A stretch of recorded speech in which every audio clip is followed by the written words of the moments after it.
Саламатсыздарбы, урматтуу партнерлор, биздин командага жаңы келгендер.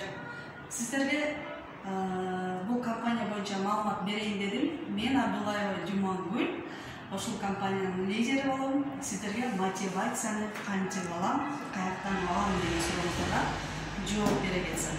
Кыскача сиздерге мааниsin айта кетсем, мисалы мотивационный сабактар бизден группалардан өтөт. Ал мотивационный сабактар болгону бизге 10-15 күнгө гана жардам берет.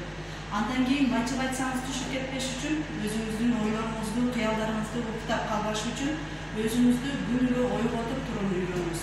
Мисалы эң биринчи эле мен жасай албайм.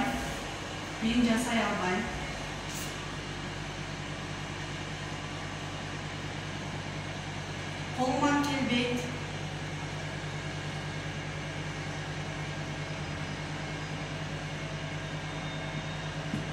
Өзгөрө албайм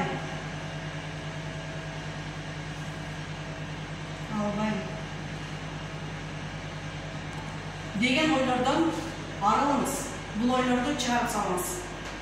Анын ордуна мен жасай алам, мен аткара алам, мен ийгиликке жетем, мен өзгөрө алам, замандын талабына жараша өзүмдү өнүктүрө алам деген гана ой менен, максат менен жашаңыз. Мотивацияны сиз күнүмдүк жашооңуздан алыңыз. Günümlük önülgünü, seyakattooну, kımbat maşına bineni, kooz үйдө жашоону, жакшы жашоого жетүүнү күнүгө өзүңүзгө эстетип, өзүңүзгө максат коюп, ошол мотивация менен өзүңүздүн ойлоруңузду, кыялдарыңызды ойготуп, өнүктүрүп, кыялдарыңызга тирилтип, жан берип жашаңыз. Ошондо албетте кыялдар орундалат. Кыялдар орундалат, тилектер кабыл болот деген сөз бул жөндөн жөн гана эмес да. Бул сөздөр жөн жай эле айтылган эмес. Ар бир нерсеге өзүбүз тилек кылып, күнүгө ушул нерсени аткарып, ушул нерсени айтып, тилек кылып турсак, албетте орундалат. Өзүбүздү ушинтип күчтөнсөк, өзүбүзгө мотивация берсек болот. Сонун мотивацияларды өзүбүздүн жашооңуздан гана алсаңыз болот. Мисалы, мен ийгиликтерге албетте жетем. Мен күчтүүмүн, менин колуман баары келет. Мен жасай алам, мен ийгиликтерге жетем деп өзүңүздү күнүгө мактап айтып туруудан тайманбаңыз.